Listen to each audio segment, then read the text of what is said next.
Sir అభివృద్ధికి object చేసే వాళ్ళు కొంతమంది మాడుతూనే ఉంటారు సార్. ఇప్పుడు ఈరోజు పాపులేషన్ ఎక్కడ ఎక్కువ ఉందండి?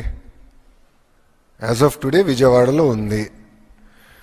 దేనికి వాడని భూమి తీసుకెళ్ళి ఇస్తాలో తప్పేంటి? ఇప్పుడు ఇదే మాట నేను ఇన్నుంటే హెచ్సిఎల్ వచ్చేది కాదు స్వామి. ఇదే మాటగా నేను ఇన్నుంటే హెచ్సిఎల్ వచ్చేది కాదు. ఎందుకంటే అక్కడ కొంత భూమి ఆర్టీసీ భూమి ఉంటే నేను ఆర్టీసీకి వేరేది ఇక్కడ భూమి ఇచ్చి హెచ్సిఎల్ ఓపెనింగ్కి ఇది కావాలి అని చెప్పి నేను తీసుకునే భూమి ఆ రోజు. ఈరోజు ఎంతమంది పనిచేస్తున్నారు అక్కడ? 4500 మంది ఒక హెచ్సిఎల్లో పనిచేస్తున్నారు. Because government has to take bold decisions. అభివృద్ధికి సంబంధించిన బోల్డ్ డెసిషన్స్ మేము తీసుకుంటాం. 1995లో బాబు గారు అంత బోల్డ్ డెసిషన్స్ తీసుకున్నారు అనుకునే హైదరాబాద్ ఈరోజు ఈ స్థాయికి వచ్చిందండి. అరే చాలామంది ఎగతాలు చేయలేదా అన్నాడు. శంషాబాద్కి 5000 ఎకరాలు ఎందుకని? ఈరోజు చూడండి, ఒక్కసారి వెళ్ళి చూడండి ఆ ఎయిర్పోర్ట్ని. One of the best airport in the country అండి అది.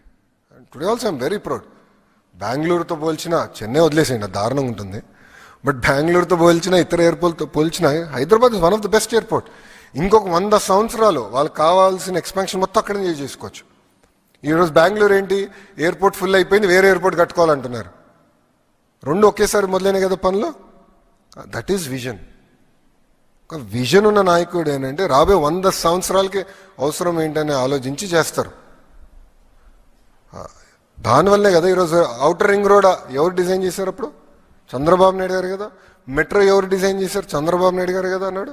ఈరోజు చూడండి ఎంత ఉపయోగపడుతుందో తెలంగాణకి. హైదరాబాద్ అదృష్టం ఏంటంటే బాబు గారి దగ్గర నుంచి తర్వాత కూడా ఏ ముఖ్యమంత్రి అయినా, రాజశేఖర రెడ్డి గారు అయి ఉండొచ్చు, రోసయ్య గారు అయి ఉండొచ్చు, కిరణ్ కుమార్ రెడ్డి గారు అయి ఉండొచ్చు, కేసీఆర్ గారు కూడా అయి ఉండొచ్చు, అందరూ హైదరాబాద్ని అభివృద్ధి చేసిన వాళ్ళే. జగన్ లాగా అభివృద్ధి ఆపిన వాళ్ళు కాదు. That is the luck, greatest luck of Hyderabad అండి. మన దౌర్భాగ్యం ఏంటంటే ఇలాంటి పులివెందల ఎమ్మెల్యే ఉంటాం మనకి.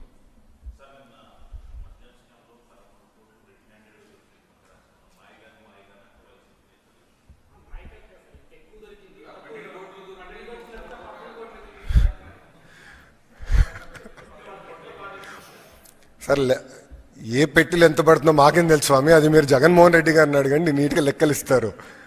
ఇప్పుడు నేను ఒకటే అండి, మన ప్రజలందరూ ఒక్కసారి గుండెపైన చేయబెట్టుకుని ఆలోచించాలి. ఆనాడు ఎలాంటి బ్రాండ్స్ ఉండేయండి? ప్రజలకు కావాల్సిన బ్రాండ్లు ఏనాడైనా ప్రభుత్వం ఇచ్చిందా? బియర్ బ్రాండ్లు అన్నీ తరమే లేదా పక్క రాష్ట్రాలకి? ఈరోజు అద్భుతమైన పాలసీ మేము తీసుకొచ్చాం, ట్రాన్స్పరెంట్ పాలసీ తీసుకొచ్చామండి. Zero political involvement policy, zero. ఈరోజు పక్క రాష్ట్రాల నుంచి డెలిగేషన్స్ వచ్చి మీ పాలసీ ఏంటి, ఎట్లా అమలు చేస్తున్నారని మన దగ్గర నేర్చుకుని వెళ్తున్నారు. పక్క రాష్ట్రం నుంచి వచ్చి ట్రాన్స్పరెంట్ పాలసీ. లిక్కర్ విషయంలో మొదటి రోజు నుంచి మేము ఆందోళన చేసాం.